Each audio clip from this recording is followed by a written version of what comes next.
Hi there everyone, Josiah here with Womprat Creations, and it is time for our next Fett Lineage project. We are on, I believe, number 6. 1, 2, 3, 4, 5. Yes. We are on the 6th installment of the Fett Lineage project. The last one was the holiday special, kind of, Fett helmet. And now we're kind of picking back up on the practical, the actual helmets that were built and painted in the real world rather than concept or cartoon. So before the holiday special helmet, we did the first pre-production helmet, the Pre-Pro 1 helmet. Now we are on to Pre-Pro 2. As far as I know, there were 6 castings made from Joe Johnston's original, why can't I think of the word, sculpt for Boba Fett's helmet. And a couple of those were painted by the folks over at ILM, and a few, at least this one, was given to a different studio to paint, and you'll kind of see the kind of major, while still not crazy, differences between the paint job. So the Pre-Pro 2 helmet was featured in a bunch of what should I call it, promotional pictures. This helmet appeared on some packaging for Boba Fett toys and stuff like that, even though it was never actually used in a film. They were still kind of refining the look of Boba. So there's a couple cool different things going on with this helmet that I'm excited to get into. But the first thing that I need to do is I need to add some physical damage to this helmet. So far, the only real physical damage I've added to a helmet is on the first version of the pre-production 1 helmet. I added that gouge right above where the dent eventually finds itself. They ended up adding the dent to, did they? No. So this is the first one of the actual physical helmets that features the dent. So the pre-production 1 just had a gouge, and then I guess before they went on to make this one, they decided to make it a dent. So now we have the infamous dent. That is some physical damage that's already incorporated into the sculpt. Thank you very much, Grimworks Armory. But there's some additional scratches in this one, and they're not as significant as the gouge in the pre-production 1. But there are some minor scratches, which I actually already have marked out on here. So I'm going to use my Dremel to add that damage. I'm not going to be too particular with it because it's fairly minor damage, and I don't think that it is going to throw the look off too much if I'm a little off. That being said, I did use my stencils to make sure that they are appropriately sized and in about the same spot. But I'm not going to be as choosy with the actual application of the damage as I was with the Pre-Pro 1.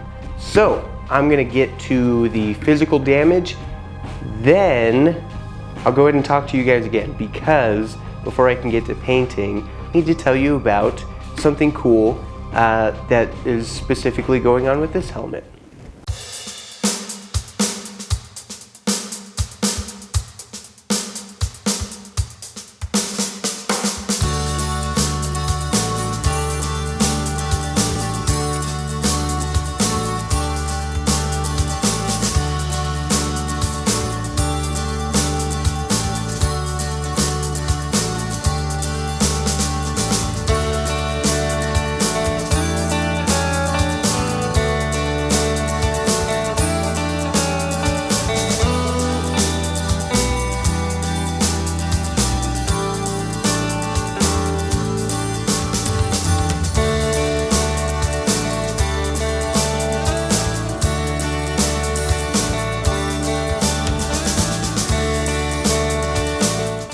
All right, that was it. Just a couple spots, primarily down here on the cheeks, at least as far as I can tell. That's the only real physical in the helmet damage that I can see from my reference pictures. So now that that is out of the way, I can get on to a little bit of paint, but there is a unique feature to this helmet's paint job that we don't see too often on the Fett helmet, and that is a layer below the silver. You guys who have been following this series are probably pretty familiar with the base coat is usually an all bright silver metal paint job. On this one, that is not the case. There is a layer below that silver layer, which the templates from, the paint templates from the dented helmet refer to as base metal. So I'm not sure what the thinking was behind this layer on the paint job. It's not something that would occur to me, but it is cool looking. This base metal layer is essentially this dark gray, and I'm actually going to keep this this color of primer that Grimworks Armory put on the helmet before sending it to me. It's actually pretty close to one of the colors in that base metal layer. And the fact that it's kind of sanded, I sanded it once I got it, kind of adds to the effect. But the other thing that's going on in this base metal layer is a misting of silver. So in some of the damage, I'll see if I can find a decent picture of it to show you guys right now, so that hopefully you actually have something to look at rather than just listen to me try to describe it. But this is essentially a gray layer that has a very fine misting of silver in some areas, not all, but some areas. And it's not even on every portion of the helmet, but it is present on the back panel, which is hopefully the picture that I found for you, because that's probably the cleanest example as far as the reference pictures go of what I'm talking about. But you can see that there's some misting of silver, and then it kind of blends into a darker gray color. So I'm going to attempt to mimic that in this paint job. Stuff like that gets a little complicated because if you overdo it, you can, it doesn't look right. If you underdo it, it doesn't look right. I'm not, for the misting, I'm not going to go for exact, I'm not going for exactness. I'm going for the feeling of it. I'm going to see if I can capture the way that feels on the original helmet, if I can get it on here. Because if I try to make it really exact matching, it's going to be a nightmare for me. That would involve a lot of really pointless planning that I can achieve the same effect as long as I'm looking at reference pictures while I'm applying this layer, hopefully anyways. So that's what I'm going to shoot for, is more of the right feeling rather than exactness with this layer anyways. So that is a long way of saying I'm going to be misting on some silver onto the back panels of this for the first layer. What else do you need to know about it? And yeah, I'm going to be starting on the back panels on this helmet. I think like I have with pretty much, well, at least the other pre-production helmet so far, I just like starting with the back panels. It feels like a good place for me to kind of get my bearings and get into a Fett helmet. So, and like I said, I'm keeping this dark gray primer that's already on there because it's pretty close, and for I'm fine with it. I'm fine with that, with using that. Like I said, the sanding that I've done, I think only adds to the effect. I might not do this with every other portion, but I think with the back panels, it'll work out nicely. So let's get some silver on.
All right, you guys, I just said everything I'm about to say, but my mic wasn't on.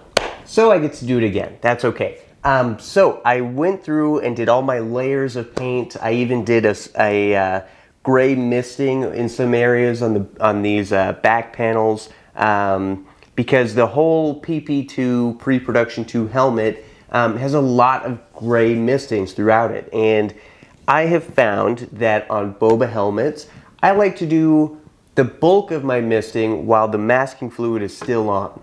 This protects my, this stops the gray misting from mucking up my damage areas. I want those to be kind of clean and noticeable. So I did the gray misting with the masking fluid still on. Now you might think that it is now time to take off the masking fluid. And I suppose I could, but what I'm going to do first is, there's some more damage to put on here. There are, let me see if I can get you guys to see this. Focus, okay. You should be able to see that. So you can see on here, this is my template for one side of the back panels. You can see these darker areas that are outlined in pencil is what I did with the masking fluid. But there's all this tiny, tiny little damage over on this side that still needs to be put on. I didn't mask that off with the masking fluid because it's too tiny. The masking fluid is too thick for me to get tiny little scratches like that. So for that, I have this tiny, tiny brush and the same silver paint that I've been using for the damage. So I'm going to be topically applying this damage. This is not something that I have done so far on the boba helmets, mainly because none of the other ones have really had damage tiny enough that requires this. This isn't something that I'm super comfortable with because I haven't done a ton of it, but that's okay. Hopefully I can still do this helmet justice.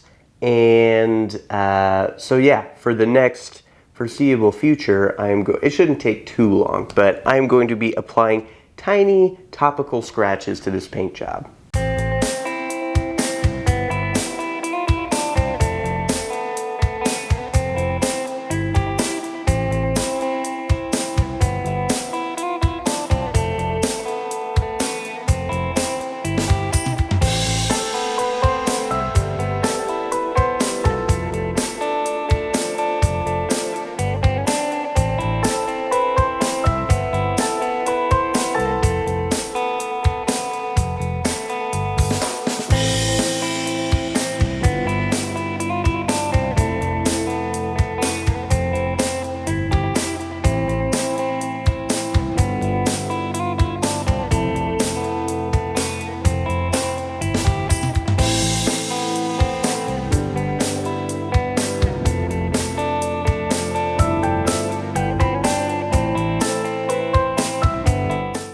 All right, you guys, my back panels are done. I didn't do the key slots yet. I will get to those, but they're looking pretty great. I'm actually really pleased with the green. This particular shade of green, when I was doing my personal Return of the Jedi Boba Fett helmet a long time ago, this green was kind of a hard one to get to. I ended up having to mix two vintage paints together in order to get this really deep green with a hint of blue. It's fairly close to a coral green, but it's really deep, and there's a certain sheen that this green has that it's hard to replicate. And ArchiveX's, forgive me, it's over there. I don't remember the exact name of it. It was in the the name of it was in the clip of me applying it, but I want to say it's dark green. It's probably something like 1975 dark green or something like that. But it is perfect for this Fett helmet and a couple others later on. Needless to say, I am very pleased with how the back panel came out.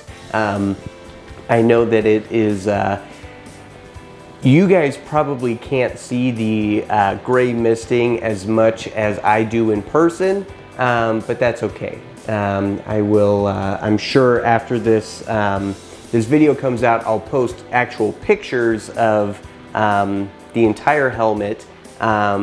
And those kind of subtle weathering stuff always shows up better in pictures rather than on video. Not really important at the moment. What is important at the moment is that the back panel turned out great. I'm pleased with it. Now I'm going to move on to the dome and the lower cheeks. Yeah, so the process that I'm going to be doing is pretty much the exact same that I did for the back panels. Both more so on the dome, but there is a little bit, I believe, on this cheek that has the misted base metal layer. So I'm going to be doing that first.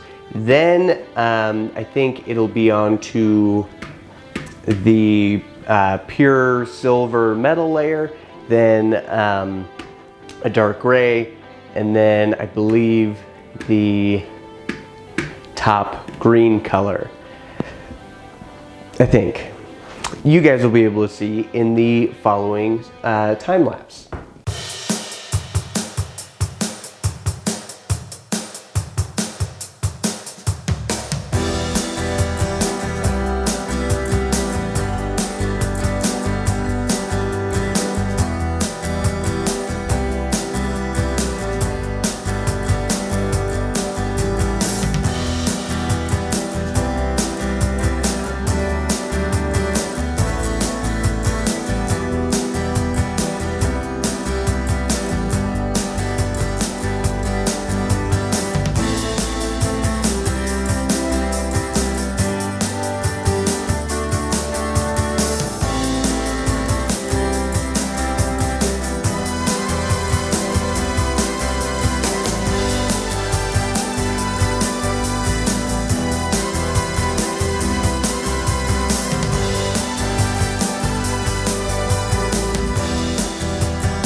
Alright, you guys, my dome and my lower cheeks are done, and my workbench is quickly becoming a mess, but it's okay. I'm not going to bother cleaning it to just get all of this stuff back out anyways. This took me, just the dome and the lower cheeks, 5 days to finish. Granted, those are not full days. That is around my other work schedule. But it should give you an idea of how intensive a boba helmet can be, especially now that we're getting into much more complex boba helmets. As you can see, this one is covered in a lot more damage than we have seen on any other Boba Fett helmet yet. This took a long time, but I am very pleased with how it is coming together. I'm not going to go too far into what's going on yet. I'm going to wait until after I'm done. But for that, I still need to do the red face area that comes around the back. I need to do the upper cheeks, and I still need to do the key slot area on the back, which I normally don't save for last, but I think that might be what I'm going to do this time. Yeah, I think that's what I'm going to be doing this time. And then the ears. I still have to do the ears as well. So there's still a lot that needs to go into this. And I don't think that there is anything new that I haven't already talked to you guys about in other boba helmets going on.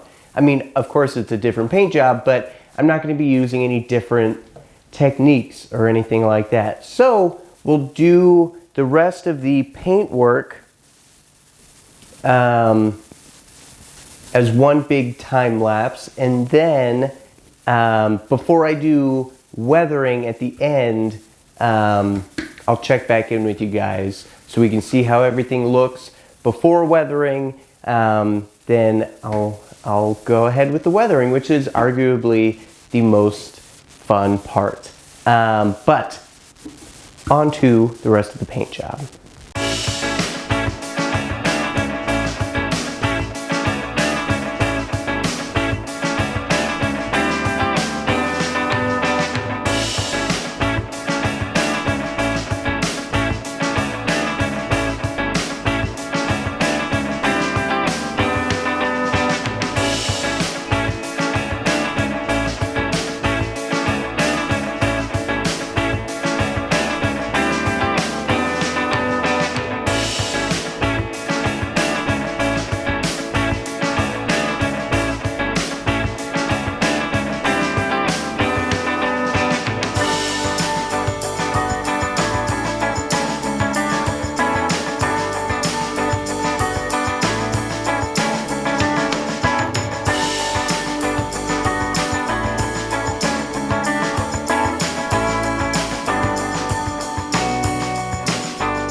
All right, well, I am getting pretty good at this monologuing, and then realizing after I'm done that my mic isn't on.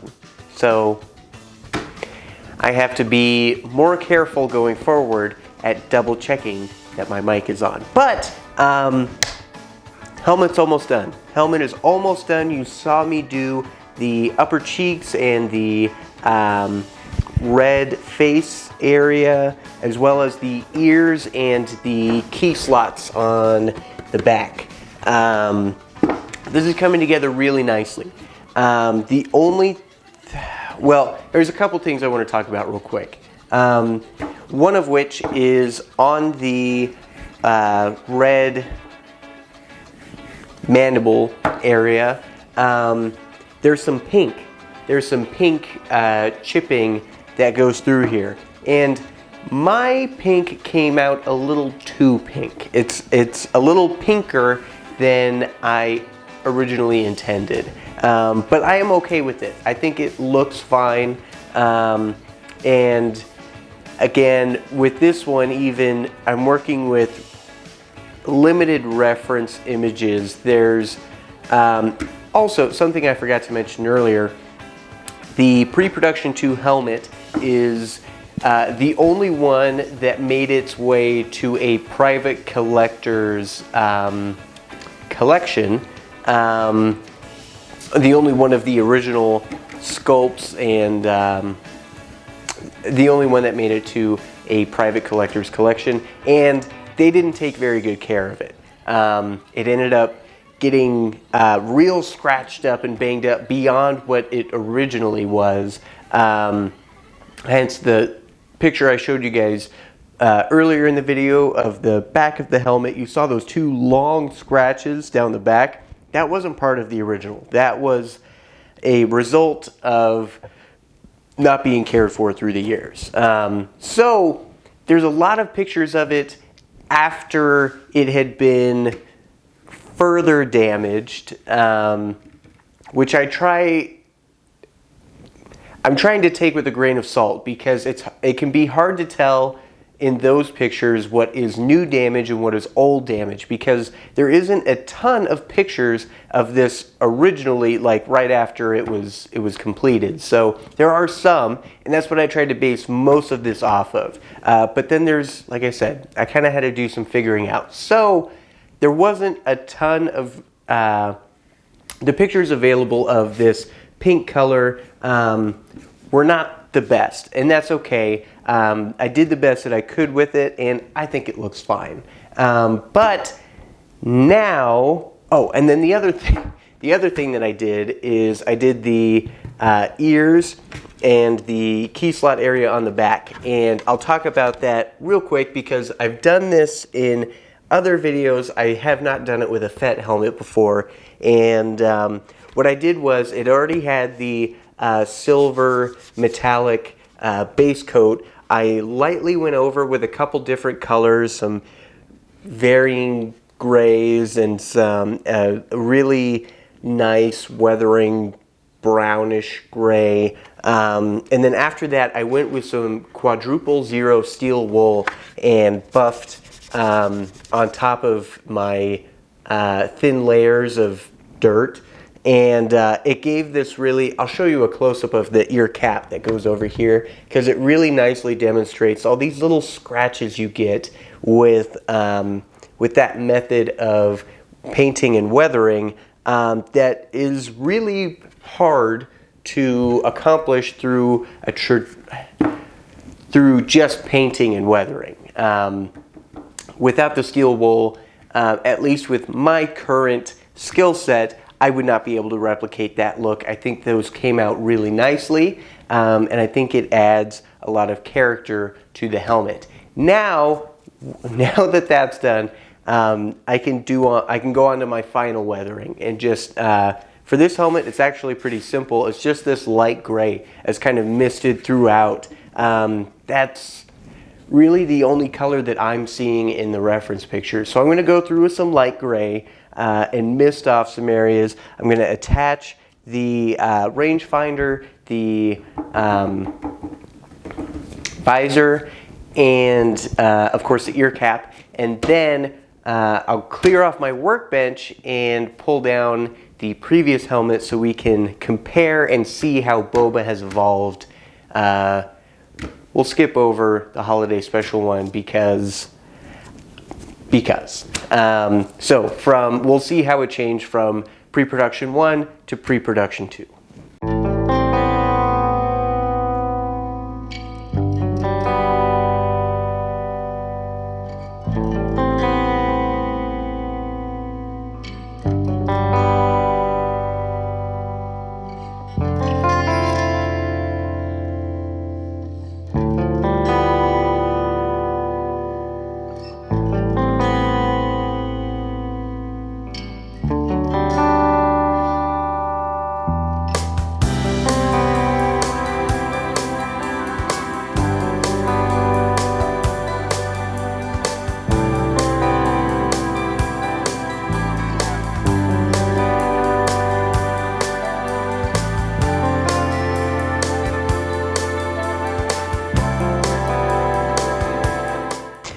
Okay, so I know it's pretty quick, but it's done now. My pre-production 2 helmet is finished, and I am really liking this helmet. There is a lot going on in this helmet, some of which I'm not really going to talk about until way down the road when we kind of wrap everything up. But I really dig this helmet. It's a nice helmet. Let me go ahead and pull out the pre-production 1. I know, there's 2 pre-production ones. I'm just gonna go with the one that we ended on, the second version, the version that came essentially right before this. And you can see, just by looking at them side by side like this, there are some major differences going on. It's not as dramatic as like the difference between the Super Trooper helmet to the pre-production 1. That is probably the most drastic jump from helmet to helmet. But you can see that there are some real differences going on here.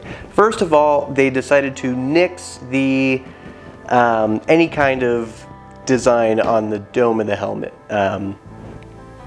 Yeah, they decided that's gone. Second, and this might be, let me actually see if you can tell. Yeah, you can tell.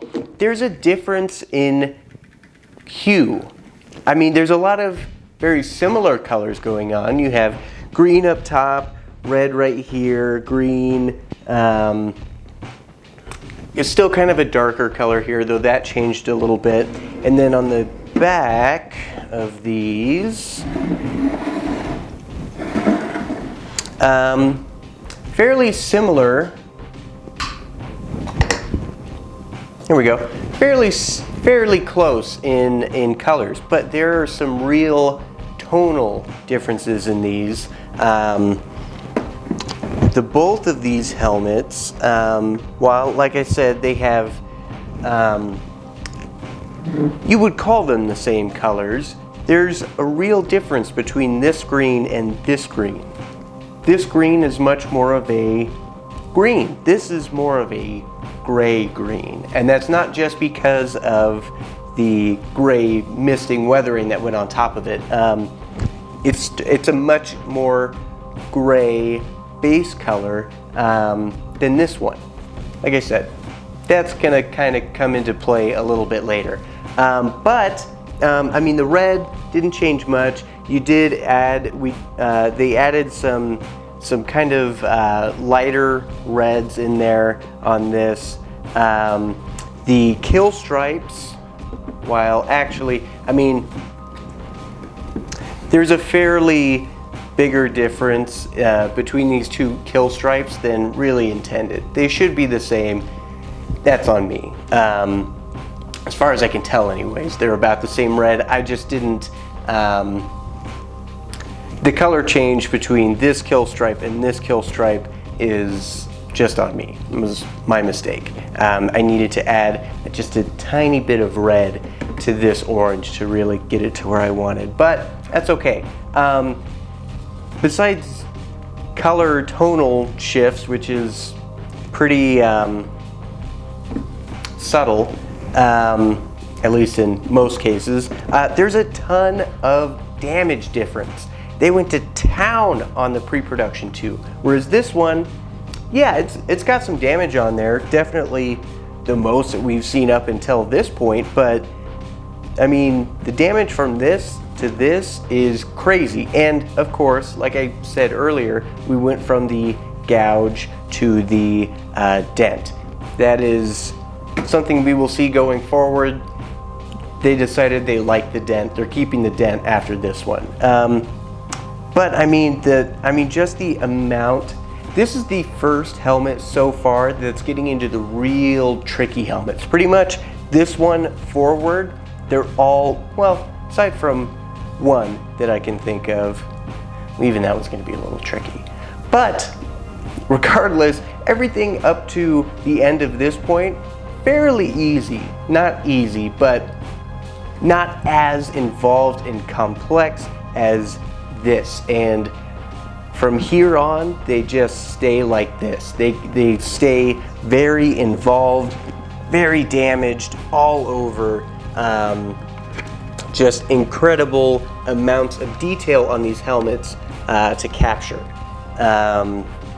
But I have to say, for this being the first of the really involved, challenging helmets, I did have a lot of fun doing it. I had a lot of fun. Oh, and the other thing that I kind of did a little differently is, you might have noticed I was doing some funny masking stuff. I was using a lot of paper to take up the big chunks rather than just using masking tape, and there's a reason for that. And I've mentioned it to you guys before.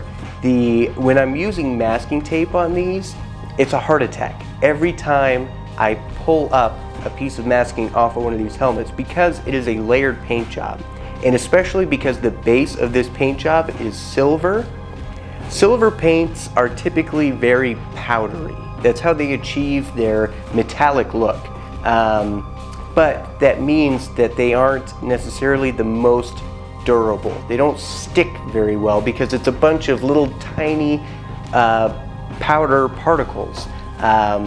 So you can imagine if I'm putting tape on top of even a couple layers afterwards on that, when I pull it back up, it has the opportunity to pull up all of the paint down to right below that silver layer, which has happened to me on almost, well, it definitely happened to me on the pre-production 1 helmets. I was able to fix it for the most part, but that sucks. You can never get the replacement paint quite right. It's always just a little lighter than it should be, and it doesn't, there's a dimensional aspect to it. It's a pain in the butt.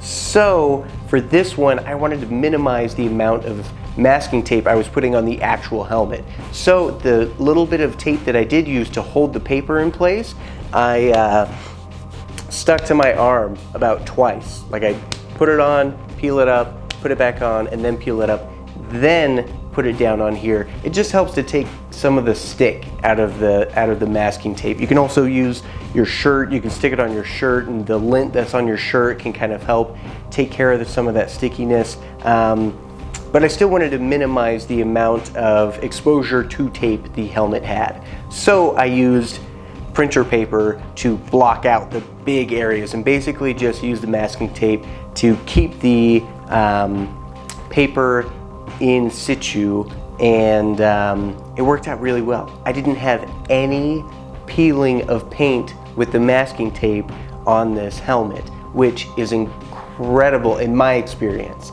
I've painted a few boba helmets at this point, a few even before I started the channel, and man, masking tape can really suck on these helmets. But I think I've gotten a handle on it now. So that's really great. Hopefully I can continue that trend going. It's not even a trend yet. Hopefully I can make it a trend going forward. I'm trying to think, is there anything else that I want to talk about between these two helmets? I don't think there is. I think I have adequately covered the important aspects of change between this and this. They're obviously going for a much more beat up boba than we get right here. They got rid of any dome markings, and they're really starting to get their color palette set in. That being said, there are going to be some changes going forward. But I'm going to call it for this Fett Lineage project. Thank you guys so much for tuning in. I hope you guys got something out of this. And by the way, I know that you guys are watching this in the future compared to where I am, but where I am right now in the present, we just hit 1,000 subscribers on the YouTube channel, and I cannot tell you how grateful I am and how I don't know. I'm ecstatic over the fact that we hit 1,000 subscribers. I think it's probably the coolest thing, one of the coolest things that I've been able to do to hopefully help you guys in your maker quest on making whatever it is you are making. Hopefully going forward, I can continue the trend of quality of videos being better, as well as my own storytelling capability. So thank you guys for bearing with me through this first almost year. We're almost at a year now of the YouTube channel. So thank you guys for bearing with me through that. I really do hope that you're getting something of value from the channel, because that's really what I'm trying to do here. I'm trying to give you guys whatever you can. I think there's a lot of there can be, actually. I think most makers are really good at not doing this, but I think there can be some gatekeeping involved with stuff like this. Some kind of guarding of institutional knowledge or techniques, all kinds of stuff. And I think it should be shared. I think it's important to help others in their quest for doing whatever it is they're doing, however you can. And that's really what I'm trying to do here. So, but it really does mean a lot to me. All of your guys' support and kind words up to this point, I really, really appreciate. Thank you guys for tuning in. Until next time, I'll see you guys later.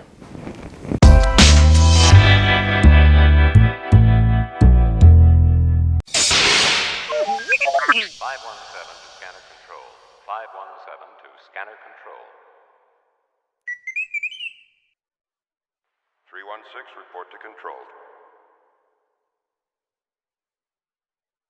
5-3 to upper bay door. 5-3 to upper bay door.